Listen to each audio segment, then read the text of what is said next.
الحمد لله نحمده ونستعينه ونستغفره ونؤمن به ونتوكل عليه ونعوذ بالله من شرور أنفسنا ومن سيئات أعمالنا من يهده الله فلا مضل له ومن يضلل فلا هادي له ونشهد أن لا إله إلا الله وحده لا شريك له ونشهد أن سيدنا وسندنا وحبيبنا وحبيب ربنا محمدا عبده ورسوله صلى الله تعالى عليه وعلى آله وصحبه وبارك وسلم تسليما كثيرا كثيرا كثيرا أما بعد فأعوذ بالله من الشيطان الرجيم بسم الله الرحمن الرحيم اتل ما أوحي إليك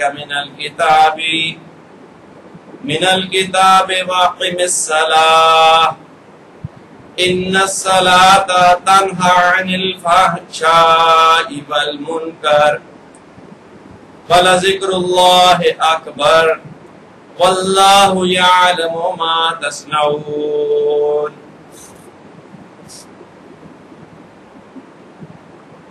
تو پڑھ جو اتری تیری طرف کتاب، یہ حضور صلی اللہ علیہ وسلم کو ارشاد فرمایا جا رہا ہے کہ آپ کے اوپر ہم نے ایک نعمت جو کتاب نازل کی ہے تو وہی کی گئی ہے، اس کو تبلیغ کے واسطے ان لوگوں کے سامنے تلاوت فرمایا کیجئے، اور تبلیغ قولی کے ساتھ تبلیغ عملی بھی کیجئے، اور دین کے کام ان کو عمل کر کے بتائیے۔ قرآن مجید کی تلاوت بھی کیجئے اور قرآن مجید کو عملی طور پہ بھی سامنے ان کے پیش کیجئے، اور وہ کیا ہے؟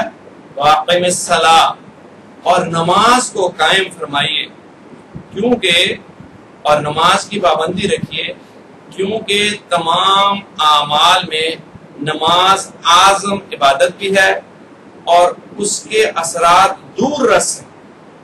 حضرت مجدد صاحب رحمۃ اللہ تعالی علیہ فرماتے ہیں، ہمارے سلسلے کے امام ہیں، کہ گو نماز حجم اور مقدار کے اعتبار سے دین کے باقی احکام میں بہت چھوٹا جز ہے، لیکن اس کا یہ مثال ایسے ہے جیسے انسان کے جسم میں سر ہوتا ہے، کہ اگر سر کے اندر ذرہ برابر خلل آ جائے، عقل میں فطور ذرہ برابر آ جائے تو سارا جسم دھڑ بیکار ہو جاتا ہے۔ اس لیے جس کی نماز کے اندر گڑبڑ ہے، سارے کے سارے دین کے اندر گڑبڑ ہے۔ اور پھر فرمایا کہ ان الصلاۃ، بے شک نماز تنہا روکتی ہے، عن الفحشاء، بے حیائی سے، والمنکر، اور بری بات سے۔ یعنی نماز اپنی وضع کے اعتبار سے بے حیائی اور ناشائستہ کاموں سے روکتی ہے، یعنی برزبان حال کہتی ہے کہ تو جس معبود کی انتہائی تعظیم کر رہا ہے اور اس کی اطاعت کا اقرار کر رہا ہے، فحش اور منکر میں مبتلا ہونا اس کی شان میں بے ادبی ہے۔ جیسے نماز میں ایک آدمی کوشش کرتا ہے کہ اس کا دھیان جمے، کیوں؟ کہ جب اس نے اللہ اکبر کہا، اس کا ایک لنک اللہ سے جڑ گیا اور وہ اللہ کے سامنے آن موجود ہوا۔ کوشش ہر آدمی یہ کرتا ہے کہ یہ تصور قائم ہو کہ نماز میں وہ اللہ کے سامنے ہے، تو کیا غیر نماز میں اللہ کے سامنے نہیں ہے؟ تو یہ مشق کرنی تھی نماز میں، اور اس مشق کو لے کے آنا تھا ساری زندگی کے اندر۔ نماز پڑھنی ہے کہ ساری زندگی صفت صلاۃ پہ آ جائے، کہ یہ استحضار اور یہ دائمی یادداشت اور ایک ملکہ حاصل ہو جائے کہ جیسے نماز میں وہ اللہ کے سامنے تھا، عدم نماز میں بھی اللہ کے سامنے ہے، اور اللہ کی نگاہ میں ہے اور اللہ سے چھپا ہوا نہیں ہے، اور کہیں بھی چلا جائے وہ اللہ سے دور نہیں ہے اور اللہ کے علم کے احاطے سے باہر نہیں ہے، تو وہ پھر بے حیائی اور فحش باتیں وہ نہیں کر سکے گا۔ اور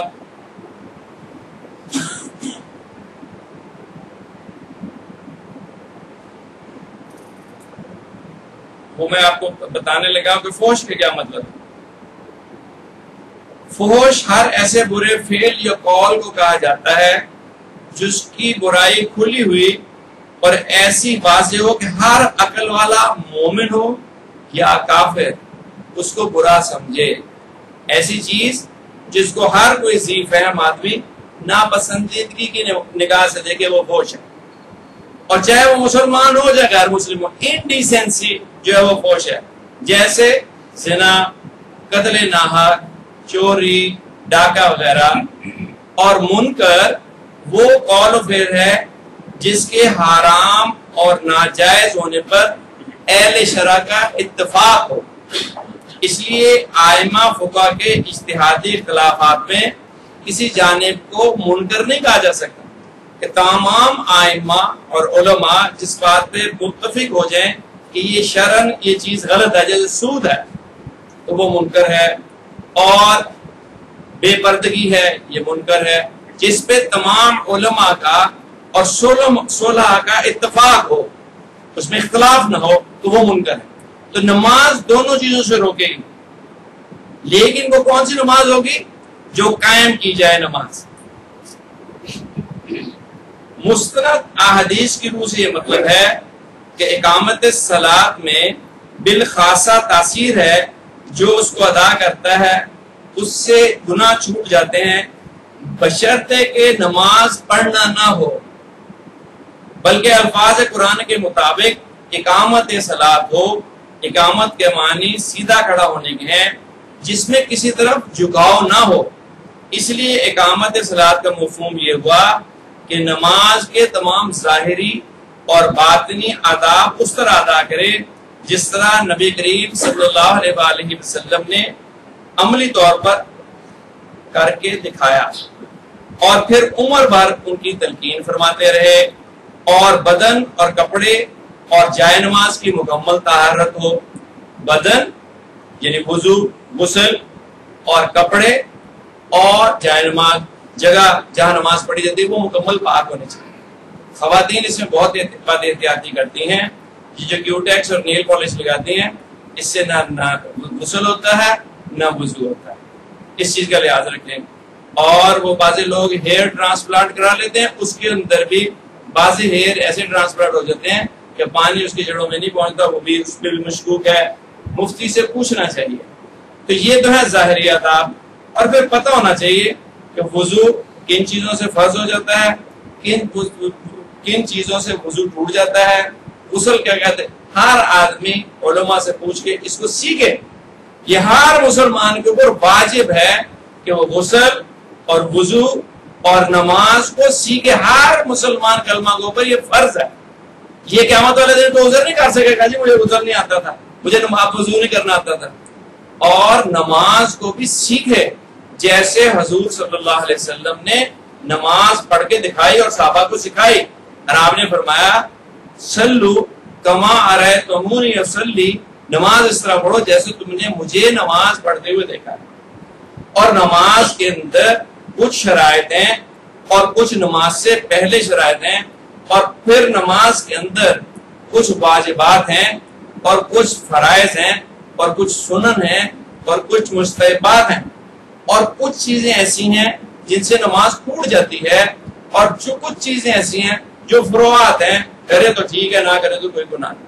یہ ساری چیزیں ہر مسلمان کو سیکھنی چاہیے، کیونکہ نماز فرض ہے، اس نماز کا علم حاصل کرنا اور مسائل کو سیکھنا بھی فرض ہے۔ یہ ہر آدمی کی ذمہ داری ہے کہ وہ سیکھے۔ بارہا یہاں میں نے آپ کو بتایا ہے کہ امام سے آگے نکلنا، اس سے نماز خراب ہو جاتی ہے۔ نبی کریم صلی اللہ علیہ وسلم نے فرمایا کہ میرا دل چاہتا ہے اس آدمی کا سر گدھے کی طرح ہو جائے جو نماز میں امام سے آگے سبقت کرتا ہے۔ اور آج بھی میں نے دیکھا کہ آدمی میرے ساتھ ہی کھڑا تھا اور میرے سے آگے نکل جاتا۔ تو نماز میں جلدی نہیں کرنی. نماز کے واجبات میں سے ایک واجب ہے، اگر وہ واجب ٹوٹ گیا تو نماز نہیں ہوئی. اگر سجدہ سہو کرے گا تو ہو جائے گی. اور وہ ایک واجب ہے، اس کو تعدیل ارکان کہتے ہیں، کہ ہر رکن کے ساتھ پورا عدل کرے. رکوع میں جائے تو اتنی دیر اس کی کمر سیدھی رہے جتنی دیر میں ایک دفعہ سبحان اللہ کہا جا سکتا ہے. سجدے میں جائے تو سجدے میں سارا اس کا جسم ثابت ہو جائے، ماتھا لگ جائے، ناک کی ہڈی لگ جائے، ہاتھ دونوں زمین کے اوپر ہوں، گھٹنے دونوں زمین کے اوپر ہوں، دونوں پاؤں زمین کے اوپر ہوں. ایک دفعہ سبحان اللہ کہنے کی وقت کے اندر وہ اس حالت میں سکون میں آ جائے تو پھر سجدہ ہوگا، ورنہ سجدہ نہیں ہوگا. یہ ڈھونگے مانے یہ جلدی جلدی جلدی جلدی یہ نماز نہیں ہوتی. تو تعدیل ارکان نماز کا واجب ہے. ہر ایک رکن کو دوسرے میں انٹرمنگل نہیں کرنا. ایک رکن ختم ہوا، جیسے رکوع سے کھڑے ہوئے سیدھے، تو ایک لمحے کے لیے کھڑے ہونا اور کھڑے رہنا، پھر سجدے میں جانا. اگر ایسے کھڑے فٹ وہ نہیں ہوا. تو تعدیل ارکان نماز کے واجبات میں سے، اس کی احتیاط کرنی چاہیے. ہمارے ساتھ غور ہی نہیں کرتے. کئی دفعہ، ہر دفعہ آلموسٹ میں بتاتا ہوں کہ نماز کو تحمل اور وقار کے ساتھ پڑھنے کا حکم ہے. جلدی کی نماز اچھی نہیں.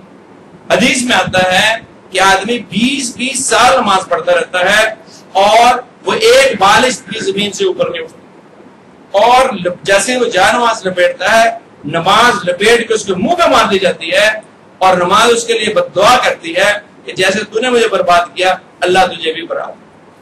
اگر آپ غور کریں گے تو یہ بہت بڑی بے ادبی اور گستاخی ہے. گورنر کے سامنے کوئی کھڑا ہو کے بڑھ بڑھ بات کر سکتا ہے، اپنے ٹیچر کے سامنے کھڑا ہو کے تیز سے بات کر سکتا ہے کہ اس کو سمجھ ہی نہ آئے. تو بہت تحمل سے اور اطمینان سے اور اللہ تبارک و تعالیٰ کے سامنے پیش ہونے کی نیت سے نماز پڑھے اور وقار کے ساتھ پڑھے. اور نماز میں بھاگنے کی کوشش نہ کرے. مسجد میں جاتے ہیں، امام صاحب سلام پھیرنے، لوگ بھاگتے ہیں جیسے پتہ نہیں ابھی بلاسٹ ہو جانا ہے. یہ بہت بری بات ہے. اپنے دوست کے گھر سے باہر آنے کو کسی کا دل نہیں چاہتا. جہاں محبت ہوتی ہے وہاں تو آدمی بہانا لگا کے بیٹھا ہوتا ہے کہ بیٹھے تو صحیح، دیکھے تو صحیح کیا بات ہوتی ہے کیا نہیں. تو یہ علامت ہے کہ اللہ سے تعلق کوئی نہیں، کہ مسجدوں میں دل نہیں لگتا، بھاگتے ہیں باہر. بہرحال مسجدوں کے بھی ماحول آج کل بڑے گڑبڑ ہیں. احتیاط تو اپنی جگہ ہے، لیکن نماز پڑھ کے تھوڑی دیر جائے نماز پہ بیٹھے رہنا اور اللہ سے باتیں کرنا اور اللہ سے دعا کرنا اور تھوڑی دیر ذکر کرنا، یہ بہت فائدہ مند ہے. اس سے نماز کی روح پیدا ہوگی. تو نماز جو ہے وہ اس کے ظاہری آداب یہ ہیں کہ بدن اور کپڑے اور جسم اور جائے نماز، جہاں نماز پڑھتا ہے وہ ساری کی ساری پاک ہو. ایک لوگ یہ بھی غلطی کرتے ہیں کہ جب نماز جنازہ پڑھتے ہیں، دعائے جنازہ ہے، ویسے وہ نماز تو نہیں ہے. نماز میں رکوع اور سجدے کا ہونا ضروری ہے. اگر جس نماز میں رکوع اور سجدہ نہیں ہے وہ نماز نہیں ہے. لیکن اس کو اصطلاحاً نماز جنازہ کہتے ہیں. جب پڑھنے لگتے ہیں جوتی کے اوپر پاؤں رکھ دیتے ہیں. اگر تو جوتی پاک ہے تو پھر جوتی پہنے رکھنی چاہیے، اور اگر جوتی ناپاک ہے تو اس کے اوپر پاؤں رکھا یا پہنے رکھی ایک ہی بات ہے. اس لیے جوتا الگ کر دینا چاہیے پاؤں سے. اور اگر نیچے گھاس ہے تو گھاس پاک ہوتی ہے تو اس کے اوپر پاؤں رکھ لے. اگر مٹی ہے، ظاہری نجاست نہ ہو اس مٹی میں تو وہ بھی پاک ہے، اس کے اوپر پاؤں رکھ لینے چاہیے. اور اگر بہت زیادہ اپنے موضع عزیز ہوں تو پھر نماز جنازہ نہیں پڑھنی چاہیے. نماز جنازہ پڑھنی فرض نہیں ہے، فرض کفایہ ہے. ایک نے بھی پڑھ لی تو سب کی طرف سے ہوگی، لیکن مذاق نہیں اڑانا چاہیے. نماز کا مذاق نہیں اڑانا چاہیے. دو نمازیں ایسی ہیں جس میں پانی کے ہوتے ہوئے بھی تیمم کیا جا سکتا ہے. دو نمازیں ایسی ہیں، ورنہ تو 1 میل کے ریڈیس میں اگر پانی نہ ہو پھر تیمم کیا جائے گا. لیکن دو نمازیں ایسی ہیں کہ پانی موجود ہو اور وہ نماز کھڑی ہو تو آپ تیمم کر کے اس میں شامل ہو جائے. اگر وضو کریں گے نماز نکل جائے گی. ان دونوں نمازوں کی قضا نہیں ہے، ایک عیدین کی نماز اور ایک نماز جنازہ. تو یہ مسئلے پتہ ہوں گے. اگر علماء سے دوستی رکھے گا، پڑھے گا، سیکھنے کا شوق ہوگا، پوچھے گا. اور اس کا ایک تو یہ ظاہری ادا، یہ بھی انتہائی ضروری ہے، انتہائی ضروری ہے. جاہل صوفی کہتے ہیں اس سے کیا فرق پڑتا ہے، اس سے کیا فرق پڑتا ہے؟ نماز قائم کرنے کا حکم ہے، میرا دل نماز پڑھ رہا ہے،